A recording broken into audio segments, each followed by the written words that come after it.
Kita ibaratkan ya, kalau di laut itu ya angin itu kita sebagai selimutnya ya. Ombak itu kita anggap ya kasur kita kalau di rumah itu. Itulah kita seninya di laut itu. Hamparan laut luas yang dianugerahkan kepada Indonesia menyimpan potensi sumber daya kelautan dan perikanan yang melimpah. Hal ini tentu menjadi tanggung jawab besar bagi kita untuk bersama menjaga kelestarian laut dan keberlanjutan sumber daya ikan di dalamnya. Di sisi lain, Indonesia juga memiliki kepentingan yang strategis dari wilayah laut yang dimiliki. Selain sebagai jalur aktivitas masyarakat pesisir, dengan pengelolaan yang tepat dapat menjadi sumber penggerak ekonomi. Sebagaimana yang disampaikan oleh Presiden Joko Widodo dalam peringatan Hari Maritim, pentingnya pemanfaatan sumber daya maritim melalui ilmu pengetahuan dan teknologi secara bijaksana, agar Indonesia menjadi negara maritim yang kuat dan terwujud masyarakat yang makmur dan sejahtera. Upaya penentuan daerah penangkapan ikan yang dilakukan oleh nelayan pada umumnya masih bersifat tradisional, sehingga masih kurang efektif. Penentuan daerah penangkapan ikan hanya berdasarkan pengalaman turun-temurun. Ketidakpastian hasil tangkapan disebabkan karena nelayan belum mengetahui lokasi yang potensial untuk menangkap ikan.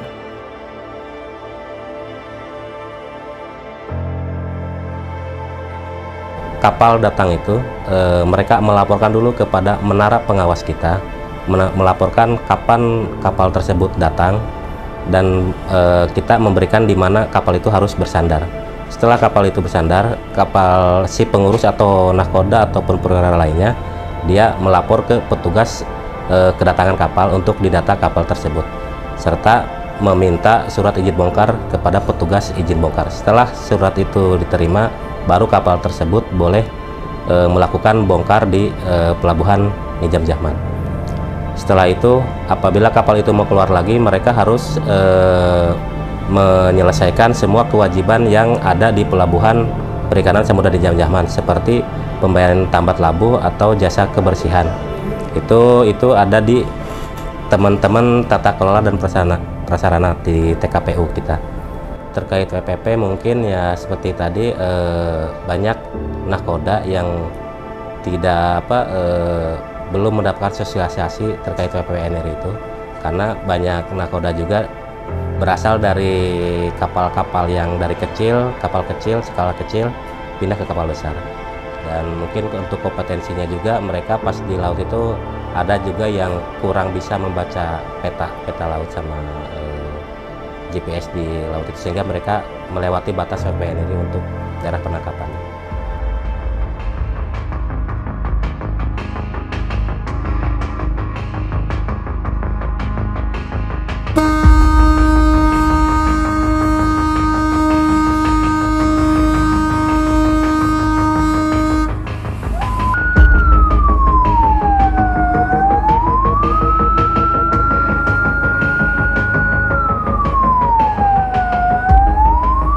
Pemerintah melalui Kementerian Kelautan dan Perikanan tengah berupaya secara maksimal untuk merealisasikan cita-cita daripada Perpres Nomor 3 Tahun 2017 tentang rencana aksi pembangunan industri perikanan nasional, khususnya dalam pengelolaan penangkapan ikan yang berkelanjutan. Tantangan kian berat, mengingat stok ikan secara global termasuk di perairan Indonesia menurun akibat dari perubahan iklim dan juga perilaku overfishing.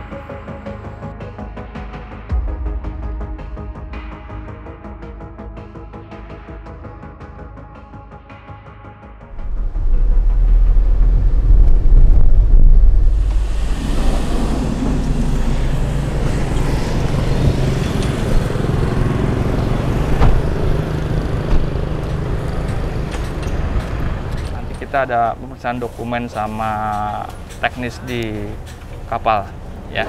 Oke. Situ ya? Lihatnya dari sana ya? Iya, dari sana beli gambar. Iya. Foto ini sesuai ya, Pak.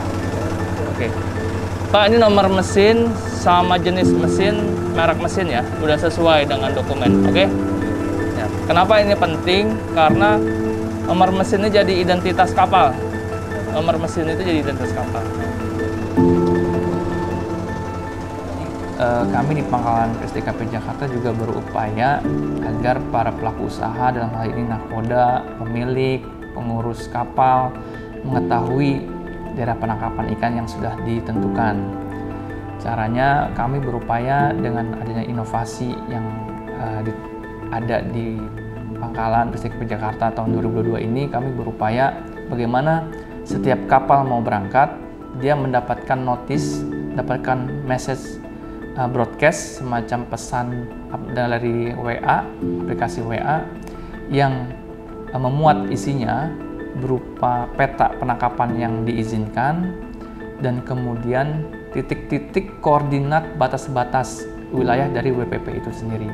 Nah, pesan ini langsung masuk kepada nomor dari nahkoda, nomor handphone pribadi nahkoda, kemudian masuk ke nomor handphone pribadi pemilik dan juga masuk ke nomor handphone pribadi daripada pengurus kapal, karena mereka inilah yang sangat menentukan daripada pelanggaran atau tidaknya pelanggaran suatu kapal di laut.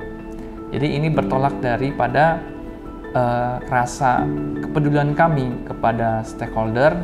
Apabila mereka melakukan kegiatan penangkapan di laut sudah berbulan-bulan, sudah capek di laut, kemudian pulang ke pelabuhan, tetapi mereka harus dikenakan denda administratif karena pelanggaran yang mereka lakukan. Tentunya ini tidak berakibat baik kepada kesejahteraan mereka tentunya ya, dan kami ingin mereka tidak melanggar karena mereka tidak tahu gitu. Kami ingin mereka memberikan penyadartahuan dan sekaligus pencegahan agar mereka mengetahuinya gitu. Jadi nanti mereka punya udah ada informasi batas-batas wilayah, koordinatnya lintang berapa, bujur berapa.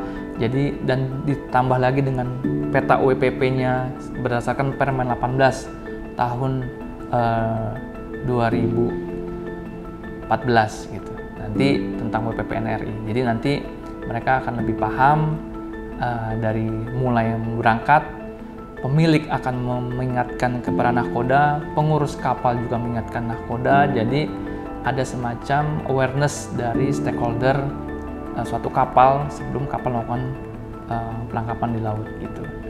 Jadi ini salah satu upaya kami dari Pangkalan PSDKP Jakarta untuk tetap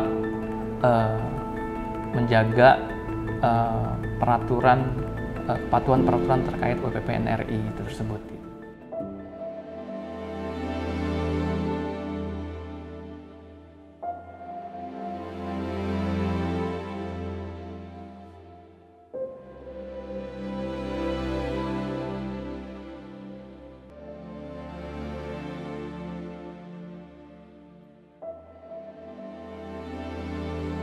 WPP NRI terbagi 6 zona, di dalamnya diperuntukkan untuk industri dan nelayan tradisional. 6 zona tersebut terdiri dari WPP NRI 711 di perairan Selat Karimata, Laut Natuna, dan Laut Natuna Utara.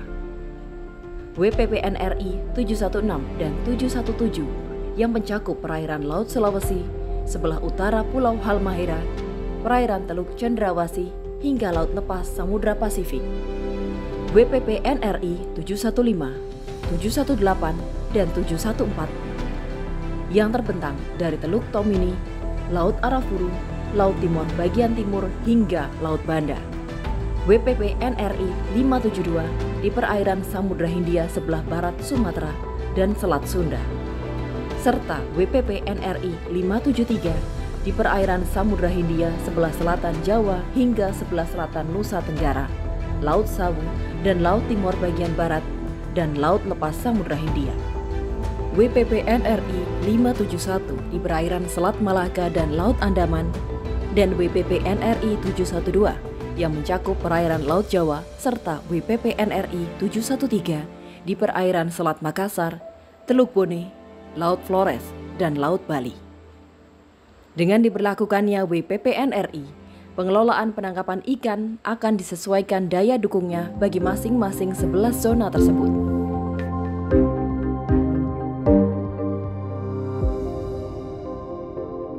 Jadi salah satu peran dari Kepala Pelabuhan terkait dengan WPP adalah kami melakukan evaluasi terhadap logbook penangkapan yang memang wajib diisi oleh setiap kapal perikanan. Nah, dari logbook itu kita melakukan berbagai evaluasi, antara lain adalah evaluasi apakah ikan-ikan ini ditangkap di WPP sesuai dengan perizinannya. Nah, ini adalah hal yang sangat penting untuk nanti langkah-langkah berikutnya digunakan sebagai data untuk melakukan pendudukan stok. Pelanggaran yang terjadi, kami coba koordinasi dengan Pangkalan PSDKP Jakarta bahwa mereka menyampaikan bahwa umumnya adalah itu VMS itu sering dimatikan oleh beberapa kapal ya. Ini diduga sekali lagi bahwa mereka dimatikan ketika melanggar utamanya adalah terkait dengan wilayah penangkapan ikannya yang tidak sesuai dengan perizinannya. Bahwa stok ini adalah stok ikan ya, bahwa stok ikan ini adalah sumber daya yang bisa pulih kembali tapi tidak terbatas, artinya ada batasnya, ini harus dipahami oleh semua pihak. Nah, oleh karena itu pemahaman oleh ABK, pemilik kapal untuk mematuhi semua peraturan-peraturan yang terkait dengan stok, kemudian juga pihak-pihak lain yang terkait dengan menjaga sumber daya ikan ini harus betul-betul ditingkatkan terus, sehingga dengan kesadaran dan pemahaman yang semakin baik, maka semua pihak akan melaksanakan kegiatan usahanya dengan betul-betul mematuhi ketentuan yang telah ditetapkan. Itu yang paling penting.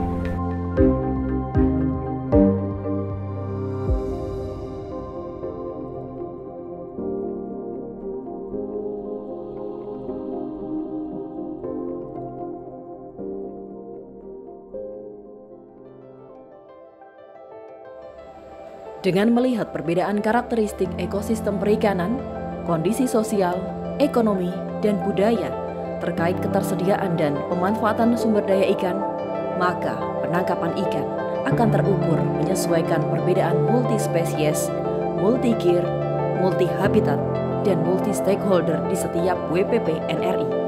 Dibutuhkan kerjasama dan kesadaran masyarakat pesisir untuk menjalankan penangkapan ikan sesuai WPP NRI yang telah ditentukan, sehingga terwujud industri perikanan yang berkelanjutan. Karena dulu peraturan WPP itu 2 WPP yang berdampingan, tapi kan sekarang diubah menjadi 1 WPP untuk hasil dari perikanan, jadi kita kesulitan gitu loh. Karena untuk musim-musim tertentu ikan itu akan bermigrasi. Jadi apabila kita tidak mencari sesuai daerah tangkapan itu atau tidak berdampingan, kita pasti akan melanggar gitu. Waktu WPP berdampingan 2 WPP itu kita lebih mudah, lebih ada hasil, bisa bawa uang pulang. Tapi untuk sekarang dengan 1 WPP itu kita sering dipanggil petugas, tidak bisa mencari di 2 WPP itu, akhirnya kita hasil kurang, akhirnya pendapatan kita menurun dan banyak utang gitu, perusahaan pun rugi gitu.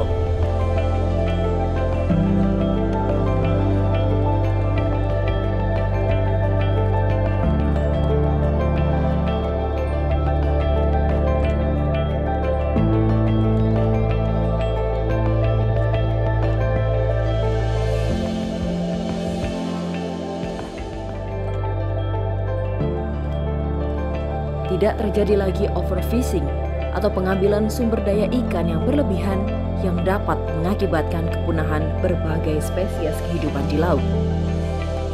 Dari 11 zona WPP NRI, wilayah yang strategis adalah pada wilayah WPP NRI 712 yang mencakup Laut Jawa. Hal ini mengingat Laut Jawa dikelilingi oleh daratan yang padat penduduk, sehingga kegiatan penangkapan ikan juga tinggi. Estimasi potensi sumber daya ikan di WPP NRI 712 mencapai 981,680 ton per tahun. tanpa pengelolaan yang baik dan berkelanjutan dapat memberi dampak buruk pada industri perikanan khususnya dan perekonomian Indonesia secara umum, mengingat letak strategis wilayah ini. Terkait dengan WPP yang sudah diatur, jadi WPP itu bukan berarti membatasi pendapatan nelayan. Justru dengan pembagian WPP ini, pemerintah dalam hal ini Kementerian Kelautan dan Perikanan berupaya usaha yang dilakukan oleh pelaku usaha dalam bidang penangkapan ini tetap bisa berjalan sesuai dengan daya dukung sumber daya ikan yang ada. Jadi kuota sudah dibagi, kemudian sumber daya ikan sudah dihitung. Nah, harusnya tidak terjadi anggaran pelanggaran di mana menumpuk di satu WPP sehingga sumber daya ikan bisa terkuras dan dampaknya pada yang akan datang justru akan merugikan kepada pelaku usaha itu sendiri. KKP melalui Pelabuhan Nizam Zahman merupakan satu dari 4 pelabuhan perikanan berkelas samudra yang mampu melayani kapal perikanan berukuran lebih dari 60 GT. Pelabuhan ini dapat menampung 100 buah kapal atau sebesar 6.000 GT sekaligus, mampu melayani kapal-kapal ikan yang beroperasi di perairan lepas pantai, ZEE, dan perairan internasional. Tidak kalah penting dalam pengelolaan penangkapan perikanan yang berkelanjutan adalah mereka yang setiap hari melaut untuk menjaring dan menangkap ikan. Para nelayan dan para anak buah kapal di kapal penangkapan ikan. Mereka sebagai pelaku harian yang terjun langsung dalam memanfaatkan sumber daya laut. Mereka merasakan secara langsung pentingnya penerapan WPP NRI di wilayah perairan Indonesia. Menurut saya itu WPP itu sangat penting sekali. Sangat penting sekali. Cuman yang saya minta itu WPP itu dijalankan dengan petugasnya. Jangan hanya sekedar sedia kapal, ya dibiayai oleh pemerintah. Kenyataannya nggak dijalankan WPP itu. Ya, kami minta tolonglah, minta tolong nelayan tradisional supaya ini kita lestarikan laut kita jaga. Jadi yang memakai alat seperti kayak trol, kayak arat, ya kayak banyak ya alat-alat ekstrim yang lainnya itu kalau bisa ya ditegur lah, begitulah kalau bisa. Kalau memang nggak bisa dihilangkan, minimal zona lokasinya diatur. Ya lebih maksimalnya lah ya WPP ini ya berikut apa kalau memang ada armadanya lebih giat lah dia berpatroli di laut, ya mengontrol istilahnya nelayan yang alat-alat tangkapnya yang tradisional atau alat-alat tangkapnya yang nggak tradisional gitu ya dikontrol supaya jangan sampai terjadi nanti benturan yang tidak diinginkan. Kami ini ya nelayan tradisional memang tahu ya kadang-kadang itu kita melaut, kita ketemu sama kita barang-barang tangkap ikan, cuma kita ya nggak bisa apa-apa karena kita pikir kita mau bertindak ini itu karena kan ada petugas, kita jadi nggak inilah, kita menghormati lah. Ya saran kami ya kami minta tolonglah kepada petugas dari KKP gitu ya, kalau bisa kita tuh minta ada zona lokasi, zona penangkapan kita atur. Sedangkan dia itu ya maaf ngomong tuh orang-orang andon, orang-orang pendatang. Kalau kita kan pribuminya di sini, kita pribuminya. Cuma kita bisa apa kalau kita ribut-ribut kan kita nggak enak. Karena ini kan jadi nggak ini.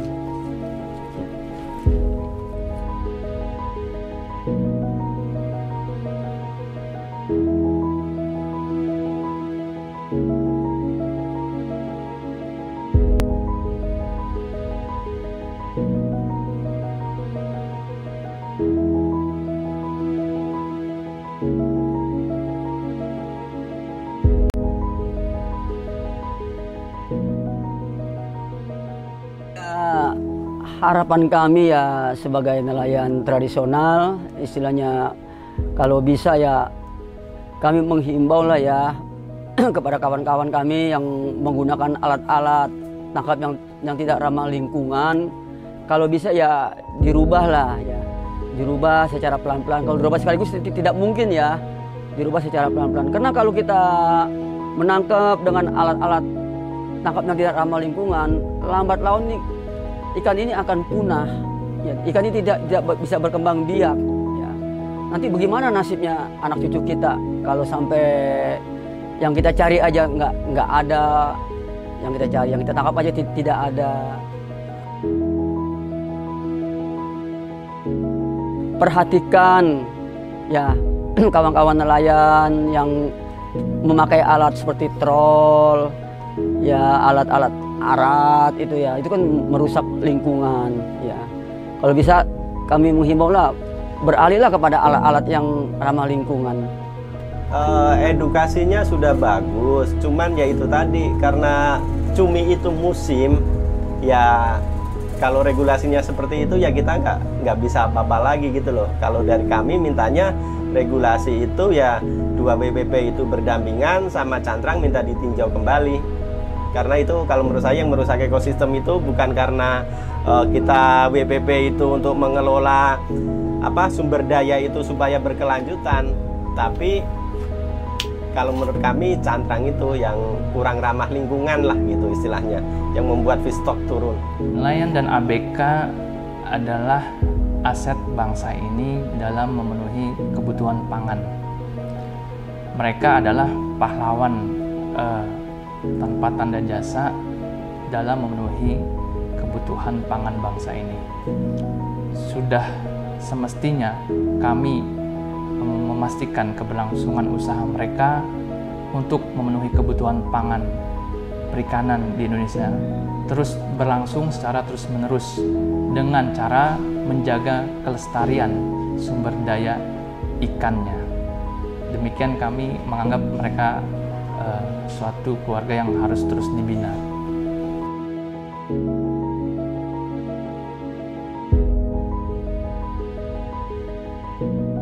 Mungkin untuk harapannya lebih mensosialisasikan lagi terkait dengan WPP NRI-nya kepada pelaku usaha atau stakeholder supaya lebih memahami lagi, supaya tidak ada lagi pelanggaran terhadap WPP NRI kita. Dengan adanya WPP tersebut, jadi itu mengurangi dampak, istilahnya dampak keributan antara nelayan juga sih, karena kan tidak bertumpuk pada suatu tempat penangkapan, operasi penangkapan, karena kita sudah dibagi-bagi daerah penangkapan masing-masing.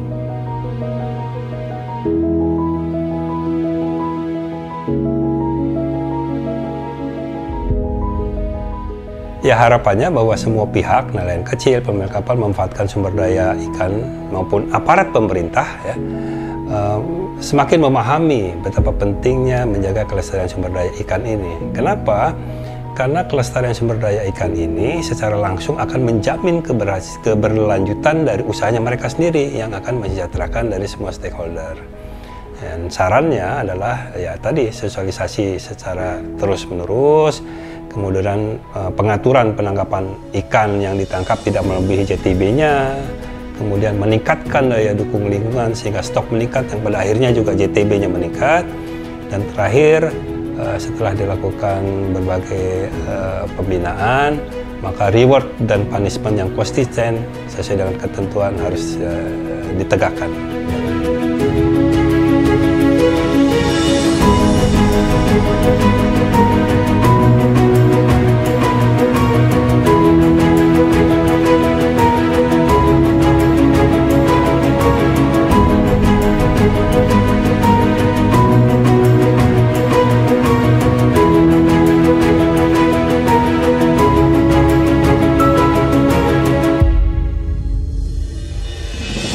Penerapan penangkapan ikan terukur menjadi prioritas Kementerian Kelautan dan Perikanan (KKP) yang bertujuan untuk meningkatkan kesejahteraan nelayan serta terus menjamin stok ikan di masa depan. Menjaga stok sumber daya ikan demi menyeimbangkan dan mengutamakan kebutuhan nelayan.